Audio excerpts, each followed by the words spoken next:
नमस्कार विद्यार्थी मित्रांनो, शीतल इन्स्पायर या यूट्यूब चॅनलमध्ये तुमचे मनापासून स्वागत. आज आपण बघणार आहोत इयत्ता 10वी संरक्षणशास्त्र मार्गदर्शन व नोंदवही. या नोंदवहीसाठी तुम्हाला ग्रेड मिळणार आहे. त्यासाठी तुम्हाला लेखन काम 40 मार्क, कृतिकार्य 60 मार्क पूर्ण करायचे आहेत. एकूण 100 पैकी गुण दिले जातील व त्याचे रूपांतर नंतर श्रेणीमध्ये होईल. या विषयाची कोणतीही लेखी परीक्षा घेतली जाणार नाही, परंतु नोंदवहीच्या माध्यमातून लेखन काम, उपक्रम, कृतिकार्य तुम्हाला करायचे आहेत. चला पाहूया. या नोंदवहीमध्ये एकूण 6 प्रकरणं आहेत. त्यापैकी पहिलं प्रकरण आज आपण पाहूया. राष्ट्रीय सुरक्षा संकल्पनेचे बदलते स्वरूप. यामध्ये मानवी सुरक्षा म्हणजे काय, मानवी सुरक्षेचे प्रकार, मानवी सुरक्षेबाबत राजनीती तज्ज्ञांचे विचार, यानंतर राज्येतर संघटना, सर्वसमावेशक सुरक्षा, मानवी सुरक्षा, राजकीय सुरक्षा याबद्दल माहिती दिलेली आहे. या प्रकरणावरचे लेखन काम आपण पाहूया. यामध्ये पहिल्यांदा प्रश्नोत्तरे दिली आहेत. पहिला प्रश्न आहे, मानवी सुरक्षा म्हणजे काय? मानवी सुरक्षेचे कोणतेही 2 प्रकार लिहा. उत्तर आहे, परिणामक राजकारण, समाज, पर्यावरण, ऊर्जा, नैसर्गिक साधन संपत्ती, आर्थिक सामर्थ्य, मनुष्यबळ याबाबत सुरक्षित वातावरण निर्मिती करणे यास मानवी सुरक्षा असे म्हणतात. याचे प्रकार आहेत: 1. नागरिकांचे सर्व प्रकारच्या धोक्यांपासून संरक्षण करणे. 2. देशाचे शासन उत्तमरित्या चालवणे. दुसरा प्रश्न, सर्वसमावेशक सुरक्षा म्हणजे काय? सर्वसमावेशक सुधारणेसाठी कोण काम करते? उत्तर आहे, सर्वसमावेशक सुरक्षा म्हणजे जी सर्वांची सुरक्षा करते, म्हणजे पर्यावरण, सामाजिक सुरक्षा यासारख्या गोष्टींची सुरक्षा करतात, त्यांना सर्वसमावेशक सुरक्षा असे म्हणतात. या सर्वसमावेशक सुधारणेसाठी स्वयंसेवी संस्था काम करतात. प्रश्न तिसरा, लष्करी सुरक्षेव्यतिरिक्त आपत्तीच्या काळात कोणत्या प्रकारची सुरक्षा देशासाठी महत्त्वाची असते? उत्तर, लष्करी सुरक्षेव्यतिरिक्त राजनय म्हणजेच डिप्लोमसी किंवा राजकारण, समाज, पर्यावरण, ऊर्जा तसेच नैसर्गिक साधन संपत्ती, आर्थिक सामर्थ्य, मनुष्यबळ या प्रकारची सुरक्षा आपत्तीच्या काळात देण्यासाठी महत्त्वाची असते. पुढचा प्रश्न आहे चौथा, NGO म्हणजे काय? एखाद्या NGOचे नाव लिहा. शासनाचा भाग नसलेल्या अशा संघटना की भारताच्या पर्यावरण, आरोग्य, महिला व बालविकास या क्षेत्रामध्ये कार्यरत असतात, यांना राज्येतर घटक किंवा स्वयंसेवी संस्था असे म्हटले जाते. उदाहरणार्थ केअर इंडिया, मुक्तांगण, आकांक्षा यासारखे NGO. पुढे आपण बघणारे उपक्रम. 2 उपक्रम दिले आहेत, त्यापैकी आपल्याला एक उपक्रम पूर्ण करणे अपेक्षित आहे, परंतु आपण इथे दोन्ही उपक्रम पूर्ण करणार आहोत. त्यापैकी पहिला उपक्रम आहे, आपल्या परिसरातील किंवा इंटरनेटच्या माध्यमातून एखादी स्वयंसेवी संस्था NGO शोधा. ती संस्था कोणत्या क्षेत्रात काम करते, कोणासाठी काम करते याची माहिती मिळवा व त्यासाठी अहवाल लेखन करा. आपण संस्था बघूया. संस्थेचे नाव नन्ही परिसंस्था मुंबई, कार्यस्थळ डॉक्टर दादासाहेब फाळके रोड, दादर, पूर्व मुंबई. संस्थेचा हेतू शिक्षण, काळजी, विश्रांती, मनोरंजन, सांस्कृतिक उपक्रम घेणे. चौथा, मानवी सुरक्षेचा प्रकार. सर्वांना शिक्षण, आरोग्य व विकासाच्या संधी उपलब्ध होणारी व्यवस्था करणे. संस्थेच्या कार्यपद्धती कोणाच्या माध्यमातून किंवा कशा काम करतात? 1. जिल्हा परिषद शाळा आंबेसरी, मोरखपाडा, तालुका डहाणू, जिल्हा पालघर. 2. माखेचा हायस्कूल मालाड. 3. S. निंजलिगप्पा कन्नड शाळा Ambernath. 4. Modern English high school Chembur. 5. Kartik high school Kurla. 6. Bharat Ratna doctor Babasaheb Ambedkar विद्यालय धारावी. संस्थेला असलेला अनुभव. देशासाठी कोणतेही काम करणे हे मनाला भिडणारे काम असते. यामध्ये लोकांचाही सहभाग दिसून येतो. पण ही फक्त सुरुवात आहे.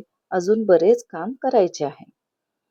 संस्थेच्या कामकाजासंबंधी स्वतःचे मत, स्वार्थाशिवाय देशाची सेवा करणे हे अनेक सद्गुणांचे कार्य आहे. या संस्थेचे सर्व सभासद आपले काम चोखपणे करतात. आपण सर्व सभासदांनाही आपल्या क्षमतेनुसार शक्य तेवढी मदत करावी. माहिती आपल्याला ही कुठून मिळाली? Google, संरक्षणशास्त्र पुस्तिका आणि नन्हीपरी foundation.organization या लिंकमधून. शासनाने दुसरा उपक्रम आहे, शासनाने विद्यार्थ्यांसाठी मोफत शिक्षण हक्क RTS कायदा अंमलात आणला आहे. या कायद्यामुळे भारतातील विद्यार्थ्यांना कोणती सुरक्षा प्राप्त झाली आहे याबद्दल आपल्याला सविस्तर माहिती मिळवायची आहे आणि ते पुढील मुद्द्यांनुसार आपल्याला अहवाललेखन करायचे आहे. कायद्याचं नाव RTS, राईट टू सर्व्हिस असे नाव आहे. कायदा तयार करण्याचा हेतू काय आहे? गरीब मुलामुलींना वयाच्या 6 ते 14 वर्ष मोफत शिक्षण देण्यात येईल. मानव सुरक्षा प्रकार, सर्वांना शिक्षण, आरोग्य व विकासाच्या संधी उपलब्ध होणारी व्यवस्था. कायद्यामुळे विद्यार्थ्यांना मिळालेले अधिकार कोणते आहेत? पहिला, सर्व खाजगी शाळेत 25% आरक्षण. गरीब विद्यार्थ्यांना राखीव जागा करण्यात आल्या आहेत. दुसरं, इयत्ता 8वी पर्यंत सर्व विद्यार्थ्यांना उत्तीर्ण करणे. तिसरं, शाळेतील प्रत्येक विद्यार्थ्याला मधल्या सुट्टीत अल्पोपहार दिला जातो. याशिवाय अनेक अधिकार आहेत, तुम्ही लिहू शकता. कायद्याचे 2 परिणाम. या कायद्यामुळे गरीब विद्यार्थ्यांना शिक्षण घेणे सोयीस्कर झाले. या कायद्यामुळे सर्व विद्यार्थ्यांसाठी इयत्ता 10वी पर्यंतचे शिक्षण घेणे सक्तीचे झाल्यामुळे शिक्षण क्षेत्रात खूप मोठा बदल झाला आहे. 6वं, स्वतःला व शाळेला कायद्यामुळे मिळालेल्या सुविधा. या कायद्यामुळे आम्हाला पोषण आहार मिळाला, गरीब विद्यार्थ्यांना आर्थिक मदत मिळते, इयत्ता 8वी पर्यंत मोफत पुस्तक वाटप होते. कायद्याबद्दल स्वमत RTS. या कायद्यामुळे मागासवर्गीय मुलामुलींना किंवा अन्य गरीब विद्यार्थ्यांना शिक्षण मिळणे सोपे झाले. यामुळे आपल्या देशात कोणताही मुलगा किंवा मुलगी अशिक्षित राहणार नाही. आपल्याला ही माहिती कुठून मिळाली? इंटरनेट, वृत्तपत्र, दूरदर्शन, शिक्षण, शासनाच्या अधिकाऱ्यांचे भेट इत्यादीतून आपल्याला माहिती मिळाली. आता याच प्रकरणातून आपल्याला कृती कार्यही करायचे आहेत. त्यांनी सांगितले पुढील कृती सोडवा. कोणत्याही 2, परंतु आपल्याला ज्या 4 कृती दिल्या आहेत आपण 4ही सोडवणार आहोत. त्यापैकी पहिली कृती, मुलाखत. परिसरातील किराणा माल विक्रेता किंवा रेशन दुकानातील विक्रेता यांची अन्न सुरक्षेबाबत मुलाखत घ्यायची आहे. त्यांच्यासाठी आपल्याला 10 प्रश्न तयार करायचे आहेत व त्याच्याकडून उत्तरे घ्यायची आहेत. आपण पहिले 10 प्रश्न करूया. तुम्ही किती वर्षापासून किराणा दुकान चालवता? दुसरा प्रश्न, किराणा मालाच्या सुरक्षतेबाबत समस्या कोणत्या आहेत? तिसरा, धान्याच्या सुरक्षतेची चिंता काय आहे का? तेलाचे संरक्षण कसे करावे? तेलाच्या सुरक्षतेच्या समस्या काय आहेत? 6वा प्रश्न, धान्याच्या सुरक्षतेसाठी तुम्ही काय उपाय करता? तूप कसे टिकवता? 8वा, तुपाच्या सुरक्षतेची काळजी कशी घेता? 9वा, ग्राहकांनी आपल्याकडे कधी सुरक्षेबाबत तक्रार केली आहे का? आणि 10वा, तुम्ही सर्व सरकारी नियमांचे पालन करता का? याशिवाय तुम्ही अनेक वेगवेगळे प्रश्न तयार करू शकता. दुसरं कृतिकार्य आहे गटचर्चा. परिसरातील पर्यावरण समस्या व उपाययोजना या विषयावर वर्गात गटचर्चा करायची आहे. यामध्ये ज्या समस्या आणि त्यावरील उपाययोजना या बाबतीत 5 मुद्दे लिहायचे आहेत. पहिली समस्या वायू प्रदूषण. उपाययोजना, अधिकाधिक झाडे लावा, वाहनांचा वापर कमी करा. दुसरी समस्या जलप्रदूषण. त्याच्यावर उपाय आहे पाण्यात कचरा व सांडपाणी सोडण्यावर बंदी आणणं. तिसरा, भूमी प्रदूषण. याच्यामध्ये उपाययोजना आहे ॲसिड पावसाचे नियंत्रण सूक्ष्मजीवांच्या मदतीने करावे. चौथं आहे ध्वनी प्रदूषण. डीजे व इतर ध्वनी प्रदूषण करणाऱ्या गोष्टींवर बंदी घालणे. पाचवं आहे लोकसंख्या स्फोट. याच्यावर उपाययोजना आहे लोकसंख्या नियंत्रणाबाबत जनजागृती करणे. याशिवाय तुम्ही अजून काही समस्या व त्या बाबतीत केलेल्या उपाययोजना किंवा करावयाच्या उपाययोजना लिहू शकता. तिसरं कृतिकार्य आहे परिसरातील प्राथमिक आरोग्य केंद्र, सरकारी हॉस्पिटल किंवा दवाखाना यापैकी एका ठिकाणी भेट द्या. शासनाच्या आरोग्य सुविधांबाबत जाणून घ्या.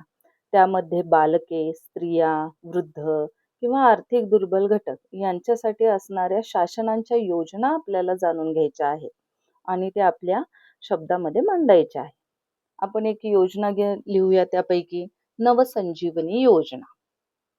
त्याची पार्श्वभूमी आहे शासनाने आदिवासी अंतर्गत कार्यान्वित असलेल्या विविध योजनांच्या अंमलबजावणीमध्ये एकसूत्रता व प्रभावीपणा जाणण्याचा दृष्टिकोन सर्व घटना कार्यक्रमांना एकत्र करून नवसंजीवनी योजना दिनांक 25/2/1995 मध्ये सुरू केली. उद्देश आहे आदिवासी प्रवण कार्यक्षेत्र जनतेच्या आरोग्यात सुधारणा करणे, त्यांना विशेष सुविधा पुरवणे. या नवसंजीवनी योजनेअंतर्गत कोणकोणते कार्यक्रम राबवले जातात?